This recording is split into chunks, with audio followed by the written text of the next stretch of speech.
शाम के 7 बजने वाले हैं और हम दिन भर की जरूरी खबरों के लिए लेकर आए हैं जी सुपर 30। जी सुपर 30 यानी दिन भर की सारी खबरें नहीं बल्कि जरूरी खबरें। यहां आपको एक ही खबर बार बार नहीं दिखाई जाएगी, लेकिन सबसे तेज और सबसे ताजा खबर की संपूर्ण गारंटी जरूर मिलेगी। साथ ही विश्वसनीयता की भी गारंटी रहेगी। तो अगले 20 मिनट आप जी न्यूज के साथ रहिए, देश और दुनिया की बड़ी और महत्वपूर्ण खबरें देखिए। देश के जिन शहरों में मेट्रो सेवा है वहां 7 सितंबर से दोबारा मेट्रो सेवा शुरू की जा रही है। सबसे पहले दिल्ली में मेट्रो सेवा बहाल होगी। 5 महीने बाद शुरू होने जा रही मेट्रो सेवा के लिए खास इंतजाम किए जा रहे हैं। आज दिल्ली मेट्रो का ट्रायल किया गया है। स्टेशन में प्रवेश के वक्त सुरक्षाकर्मी मास्क और ग्लव्स में दिखेंगे।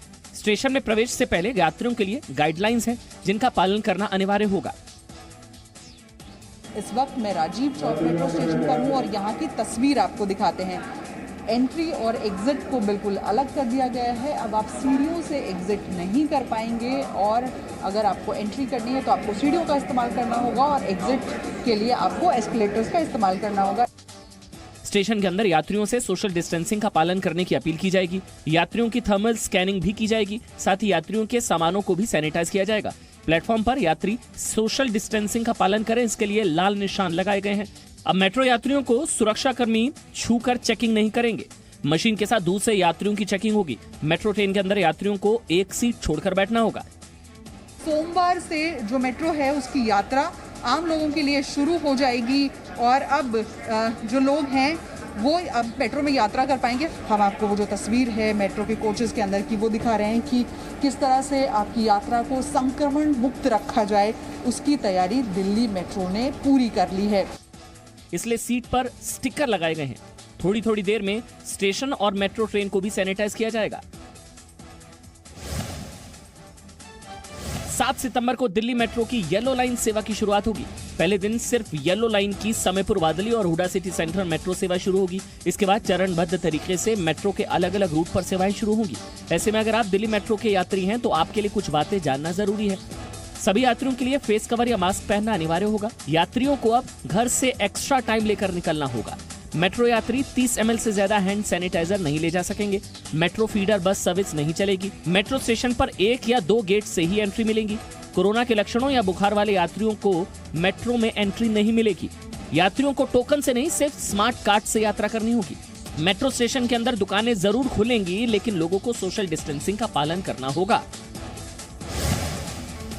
सुशांत की मौत पर उनके पिता के वकील विकास सिंह ने कहा है कि सुशांत की मौत खुदकुशी के लिए उकसाने का नहीं बल्कि एक हत्या है।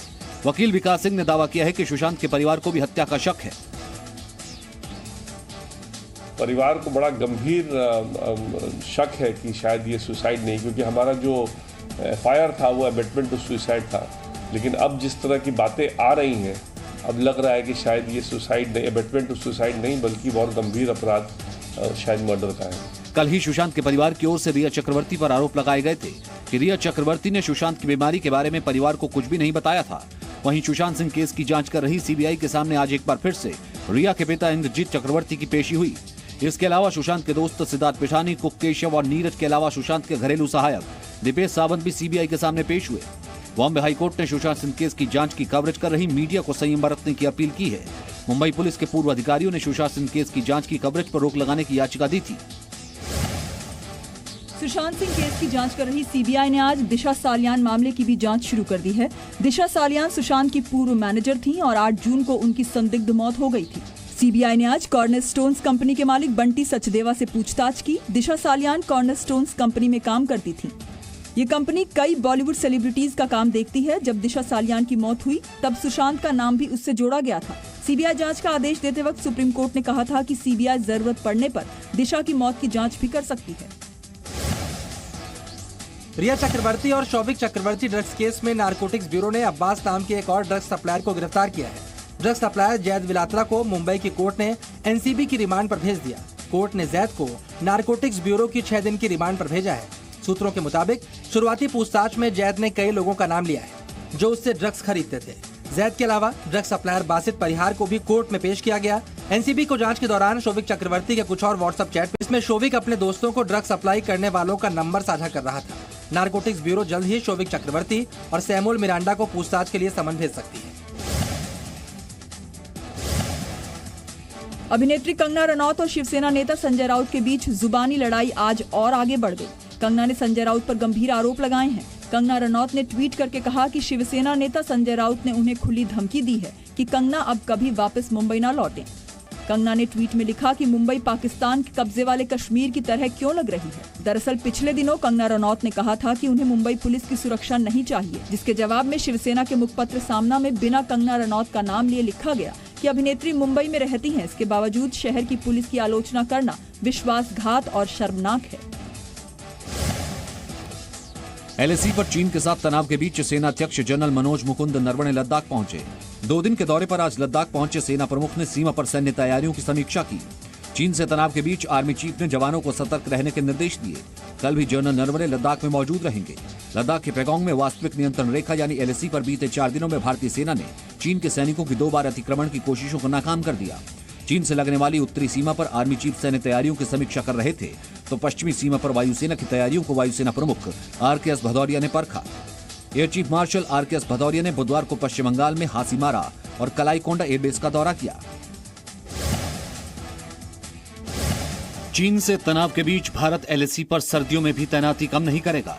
चीन की चाल को देखते हुए भारतीय सेना के जवान सर्दियों में भी लद्दाख में तैनात रहेंगे। सूत्रों के मुताबिक लेह के आसपास सर्दियों में 20,000 सैनिकों के रहने की व्यवस्था की जाएगी। इस समय लद्दाख में पिछले साल से 4 गुना ज्यादा सैनिक तैनात हैं और उन्हें 0 से 40 डिग्री नीचे तक के तापमान में सुरक्षित रखना सबसे बड़ी चुनौती है। लद्दाख में सितंबर के अंत तक बर्फबारी शुरू हो जाती है और अगले 7 से 8 महीने तक जारी रहती है। अगला 1 महीना सैनिक कार्रवाइयों के लिहाज से बहुत महत्वपूर्ण है, क्योंकि इसी समय चीन की तरफ से हमले होने की सबसे ज्यादा संभावना है। यही वजह है कि भारतीय सेना चीन को कोई भी मौका नहीं देना चाहती। कोरोना से जंग लड़ने के लिए प्रधानमंत्री नरेंद्र मोदी ने 27 मार्च को पीएम केयर्स फंड बनाया था। फंड बनाने के साथ ही प्रधानमंत्री नरेंद्र मोदी ने इसमें सबसे पहला योगदान दिया था। प्रधानमंत्री नरेंद्र मोदी ने अपनी तरफ से 2,25,000 रुपए दिए थे। इन्हीं पैसों से पीएम केयर्स फंड का अकाउंट खोला था। इस फंड में लोगों ने बढ़ चढ़कर दान दिया था। प्रधानमंत्री नरेंद्र मोदी की अपील के मात्र 5 दिन के अंदर ही फंड में 3,076 करोड़ रुपए जमा हो गए थे। हिमाचल प्रदेश के लाहौल स्पीति के काजा में एक कार हादसे का शिकार हो गई। नदी में गिरी कार में फंसे लोगों को मुश्किल से निकाला जा सका। घायलों को स्थानीय लोगों ने नदी से बाहर निकाला। बाद में दोनों घायलों को हेलीकॉप्टर से अस्पताल पहुंचाया गया। देश में कोरोना संक्रमण के मामले बढ़कर 38 लाख के पार पहुंच गए हैं और आज एक दिन में अब तक के सबसे ज्यादा मामले आए हैं। स्वास्थ्य मंत्रालय के मुताबिक पिछले 24 घंटे में संक्रमण के 83,883 नए केसेस आए हैं। 1,043 लोगों की मौत हुई है। 24 घंटे में इलाज से 68,584 लोग ठीक हुए। देश में कोरोना वायरस से अब तक 38,53,406 लोग संक्रमित हुए हैं। इनमें से 29,70,492 लोग इलाज से ठीक हो चुके हैं। देश में इस वक्त 8,15,538 कोरोना संक्रमितों का इलाज जारी है। कोरोना संक्रमण से 67,376 लोगों की मौत हो चुकी है, जबकि इलाज से ठीक होने वालों की दर 77.09% पहुंच गई है। राजधानी दिल्ली में अब घर बैठे कोरोना की टेस्टिंग कराई जा सकेगी। दिल्ली सरकार कोरोना की जांच तेज करने की तैयारी में है। आज दिल्ली के उपराज्यपाल अनिल बैजल और मुख्यमंत्री अरविंद केजरीवाल के बीच बैठक हुई। बैठक में एलजी अनिल बैजल ने कोरोना की टेस्टिंग बढ़ाने के निर्देश दिए। अनिल बैजल ने सुझाव दिए कि दिल्ली के बॉर्डर पर भी टेस्टिंग की सुविधा बढ़ाई जाए। इसके अलावा घर पर ही बुजुर्गों और बच्चों का कोरोना टेस्ट हो। इसके लिए दिल्ली सरकार जल्द ही एक हेल्पलाइन नंबर भी जारी करेगी। दिल्ली में कोरोना के मामले पिछले कुछ दिनों में बढ़े हैं। कल 24 घंटे के दौरान 2500 से ज्यादा नए कोरोना के केस सामने आए थे। छत्तीसगढ़ के रायपुर से कोविड केयर सेंटर का एक वीडियो वायरल हो रहा है, जिसमें कोविड केयर सेंटर में कोरोना संक्रमित मरीज नाचते दिखाई दे रहे हैं। यहाँ कोरोना सेंटर में एक बच्चे का जन्मदिन मनाया गया, जिसके बाद सभी मरीज नाचने लगे। रायपुर के इंडोर स्टेडियम में बने कोविड केयर सेंटर में कोरोना के बिना लक्षण वाले मरीजों को रखा गया है। नई दिल्ली रेलवे स्टेशन को अगले 4 साल में वर्ल्ड क्लास रेलवे स्टेशन बनाने की योजना है। इसके लिए रेलवे 5,000 करोड़ रुपए खर्च करेगी। रेलवे स्टेशन पर एक 5 स्टार होटल भी बनाया जाएगा।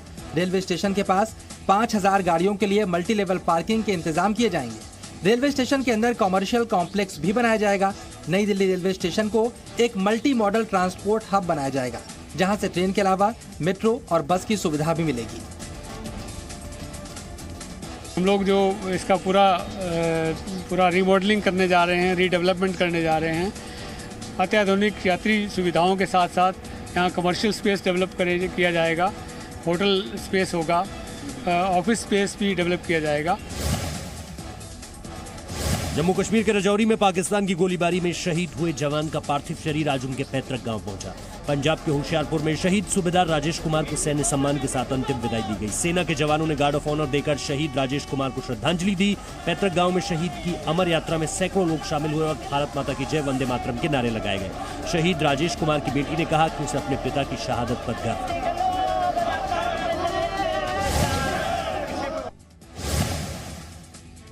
ओडिशा के कई जिलों में बाढ़ के हालात हैं। निचले इलाकों में करीब 4 लाख लोग बाढ़ से प्रभावित हैं। नदियों का बढ़ता जलस्तर स्थानीय लोगों के लिए परेशानी का सबब बन गया है। बौद्ध जिले में तेज बहाव के चलते एक बच्चे को रेस्क्यू किया गया। बच्चा नदी में 2 चट्टानों के बीच फंस गया था। स्थानीय लोगों ने राहत और बचाव की टीम को हादसे की जानकारी दी, जिसके बाद करीब 3 घंटे तक ये रेस्क्यू ऑपरेशन चला और बच्चे को बचाया गया। महाराष्ट्र के बीड से बीजेपी नेता का एक वीडियो वायरल हो रहा है, जिसमें विधान परिषद के सदस्य किसानों को बैंक के कर्ज दिलाने के लिए बैंक मैनेजर के पांव धो रहे हैं और इस तरफ फाइल जल्द पास करने का निवेदन कर रहे हैं ताकि खेती के लिए किसानों को पैसा मिल सके। बीड इलाके के किसानों का आरोप है कि उन्हें बैंक से मिलने वाले कर्ज में देरी हो रही है। किसानों की समस्या को लेकर बीजेपी नेता ने गांधीगिरी का सहारा लिया। आमतौर पर पुलिस के बड़े अधिकारी जब चेकिंग पर निकलते हैं तो अपनी कार और काफिले के साथ निकलते हैं, लेकिन गोरखपुर के एसएसपी और एसपी सिटी ने एक नई मिसाल पेश की। गोरखपुर पुलिस के दोनों बड़े अफसरों ने साइकिल पर बैठकर जिले में सुरक्षा व्यवस्था की स्थिति देखी। चेकिंग के दौरान अलग अलग जगहों पर ड्यूटी पर तैनात जवानों को शहरों को सुरक्षित बनाने के निर्देश दिए। करीब 2 घंटे तो शहर के एसएसपी और एसपी ने गोरखपुर शहर में सुरक्षा की समीक्षा की। चौकी से हम लोग घूम करके और इसको देख रहे हैं। हम लोग इसमें सभी थानों की अलर्टनेस चेक कर रहे हैं, चौकी इंचार्जों की अलर्टनेस चेक कर रहे हैं, उनके टॉप 10 अपराधियों के बारे में जानना चाह रहे हैं, कितने टॉप 10 अपराधियों पर कार्रवाई करी जाएगी, क्या कार्रवाई हुई। अयोध्या में भव्य श्री राम मंदिर के निर्माण के साथ साथ अयोध्या का भी विकास तेज होगा। योगी सरकार ने अयोध्या के विकास का रोड मैप तैयार किया है, जिसके तहत अयोध्या में 84 कोसी परिक्रमा मार्ग को 4 लेन किया जाएगा। 275 किलोमीटर लंबी सड़क को बनाने में 2500 करोड़ की लागत आएगी। अयोध्या में रिंग रोड भी तैयार की जाएगी। वाराणसी को अयोध्या से जोड़ने वाली सड़क बनाई जाएगी। भगवान श्री राम जिन रास्तों से वनवास के लिए गए थे, उस रास्ते का भी विकास यूपी सरकार करने जा रही है। अयोध्या में और उसके आसपास के जिलों को सड़क से जोड़ने के लिए यूपी के डिप्टी सीएम केशव प्रसाद मौर्य ने दिल्ली में केंद्रीय सड़क परिवहन मंत्री नितिन गडकरी से मुलाकात की। उत्तर प्रदेश सरकार का प्रयास जहां श्री अयोध्या धाम और उसके आसपास के क्षेत्र का व्यापक विकास करना है, काम शुरू है और भी हमारी कार्य योजना तैयार हो रही है। अपराधियों के खिलाफ यूपी के मुख्यमंत्री योगी आदित्यनाथ के एक्शन का असर अब दिखने लगा है। पश्चिमी यूपी के बागपत में पुलिस के ऑपरेशन से अपराधियों में दहशत का माहौल है। बागपत में बदमाशों के परिजनों ने अपने घर के बाहर मकान बिकाऊ है के पोस्टर लगा दिए हैं। दरअसल पुलिस ने एक अपराधी को गिरफ्तार किया है, जिसके बाद उसके परिवार ने अपने घर के बाहर मकान बिकाऊ है का पोस्टर लगा दिया। पुलिस के मुताबिक परिवार के सभी लोग शातिर किस्म के अपराधी हैं। परिवार के कई शख्स जेल में बंद हैं, जबकि परिवार का ही एक सदस्य 1 लाख रुपए का इनामी बदमाश था, जो पुलिस एनकाउंटर में मारा जा चुका है। उत्तर प्रदेश के बलिया में लोगों ने पुलिस पर पथराव किया। जमीन विवाद में पुलिस की एक पक्षीय कार्रवाई से नाराज होकर लोगों ने सड़क जाम कर दी। जब पुलिस जाम हटाने के लिए पहुंची तो गांव वालों ने पुलिस पर पत्थर बरसाने शुरू कर दिए, जिसमें अपर पुलिस अधीक्षक समेत कई पुलिसकर्मी घायल हो गए। मामले में लापरवाही बरतने के आरोप में चौकी इंचार्ज और एक कांस्टेबल को निलंबित कर दिया गया है और पथराव करने वालों पर मुकदमा दर्ज कर कार्रवाई की जा रही है। राजस्थान के भिवाड़ी में बदमाशों ने स्कूटी सवार महिला के गले से सोने की चेन लूट ली। घटना आशादीप सोसाइटी के पास की है। स्कूटी सवार महिला के गले से बाइक से आ रहे बदमाशों ने चैन लूट ली। वारदात के वक्त महिला स्कूटी से गिरते गिरते बची। महिला ने बदमाशों का पीछा भी किया, लेकिन बदमाश अपनी बाइक से भाग निकले। पीड़ित महिला ने पुलिस में शिकायत दर्ज कराई है, लेकिन लुटेरों का अब तक कोई पता नहीं लग पाया है।